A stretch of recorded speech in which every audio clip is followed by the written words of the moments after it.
Hello friends, welcome to मांडा world. आज हम भारत की कृषि के संबंध में चर्चा करेंगे और यह जानने का प्रयास करेंगे कि भारतीय कृषि का भारतीय अर्थव्यवस्था में क्या योगदान है, जो कि वर्तमान में 17 से 18% के आसपास है। परंतु और भी इसके कई एस्पेक्ट हैं जिस पे हम बहुत ही गहन चर्चा करने वाली है। यह वीडियो बहुत ही रिसर्च करके आपके लिए लाया गया है, तो कृपया इसे ध्यानपूर्वक देखिए। जैसा आपको पता होगा कि भारत 9वां सबसे बड़ा निर्यातक देश है और दूसरा सबसे बड़ा उत्पादक देश है। प्रथम स्थान पर चीन का स्थान आता है, जो कि सबसे बड़ा उत्पादक बना हुआ है। भारत में कुल कृषि उत्पादन 459 बिलियन यूएस डॉलर का है, जो कि 12% प्रति वर्ष की यील्ड के साथ ग्रो कर रहा है। भारत का सबसे बड़ा उत्पादक चीज़ जो हम लोग उत्पादन करते हैं उसमें आलू, प्याज, अदरक और केला, नारियल, आम, काजू, मसाले आदि आते हैं। भारत का डेयरी सेक्टर यहाँ पे जॉब देने के मामले में सबसे ज़्यादा ग्रोथ करता है। उससे आगे हम मिलेट्स की बात करें तो मोटे अनाज का 65% से अधिक उत्पादन भारत में किया जाता है, जो जैसे कि जौ, रागी, बाजरा, ज्वार आदि। अभी यूएन ने भी 2023 को इंटरनेशनल मिलेट्स ईयर घोषित किया हुआ है। मिलेट्स के बारे में, जो कि 1949 से 50 के बीच में मिलेट्स का योगदान भारतीय कृषि में 48% के आसपास था कुल टोटल प्रोडक्शन में, जो कि सन 2000 के आसपास आते आते यह ग्राफ घट के 29% हो गया है। और वर्तमान में अगर 2021 की बात करें तो 2021 में यह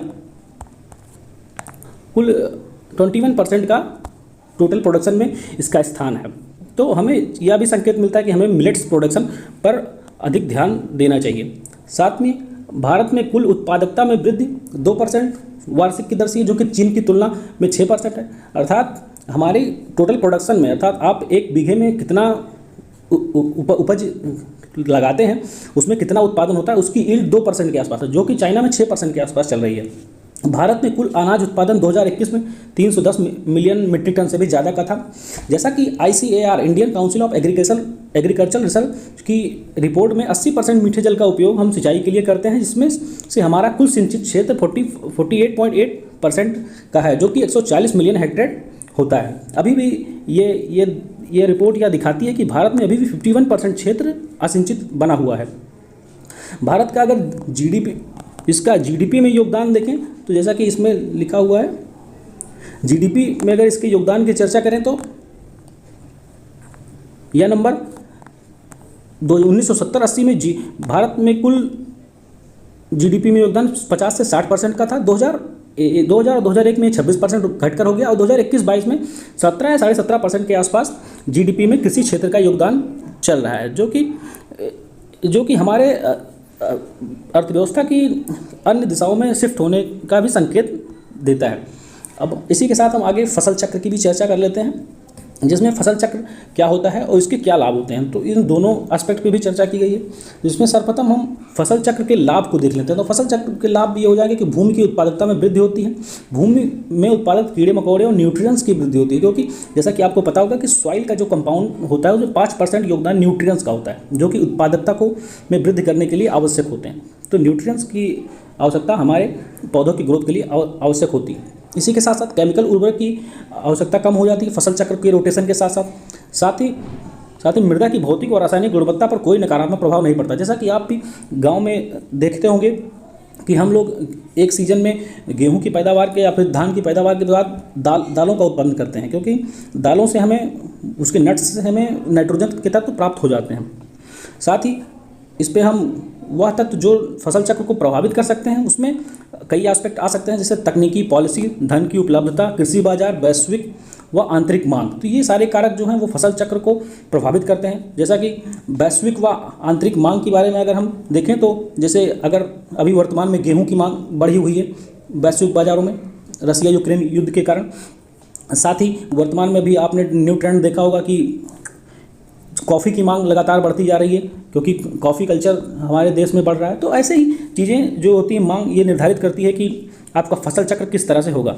आइए नेक्स्ट स्लाइड में जानते हैं फसल चक्र पर का न्यू ट्रेंड क्या चल रहा है। अभी फसल चक्र में परिवर्तन जो है उसका की नई पॉलिसियाँ क्या हैं। तो उसमें सबसे प्रथम आता है अनुबंधित कृषि, जैसा कि पेप्सिको का गुजरात में आलू के उत्पादन में, साथ साथ यारा ग्लोबल द्वारा मध्य प्रदेश के किसानों के साथ शिमला मिर्च व टमाटर की खेती की जाती है।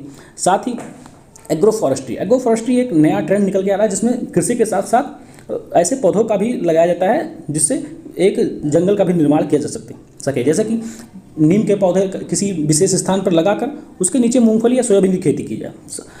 साथ साथ फसल चक्रों में एक नया ट्रेंड आ रहा है एग्रो टूरिज्म का, जो कि मॉडर्न कल्चर को भारत के किसानों के साथ जोड़ने की पहल चल रही है। यह अभी महाराष्ट्र में ज़्यादा फेमस है।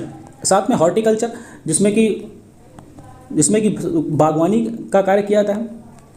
अगर हम बागवानी की रिपोर्ट में देखें तो भारत में टोटल फ्रूट का उत्पादन 1990 से 1991 में 29 मिलियन टन था, जो कि 2007-08 में बढ़कर 63.5 मिलियन टन हो गया है।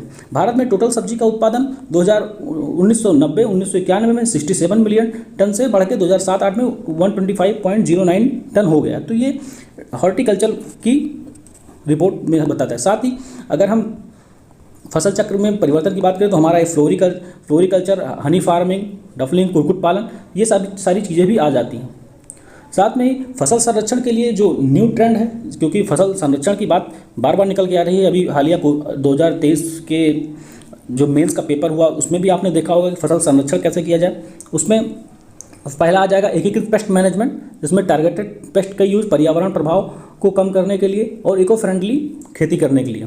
साथ साथ बायो पेस्टिसाइड का उपयोग किया जाए जिससे कि पर्यावरण की क्षति कम हो और इन्वायरमेंट इम्पैक्ट कम पड़े। साथ में साथ हमें बीज ट्रीटमेंट जैसे कि सीड ट्रीटमेंट भी बोल सकते हैं, करने की आवश्यकता है जिससे हम अधिक पैदावार ले सकें। साथ ही ड्रोन का उपयोग, AI तकनीक का उपयोग, जिससे हम मंडियों को एक सुलभ वातावरण, किसानों को मंडियों तक सुलभ वातावरण पहुंचा सकें। तो ये कुछ ट्रेंड हो गए। अगर आपको ये रिसर्च अच्छी लगी हो तो वीडियो को लाइक और सब्सक्राइब करें। ऐसे ही मैं आपके लिए नया वीडियो लाता रहूँगा। धन्यवाद।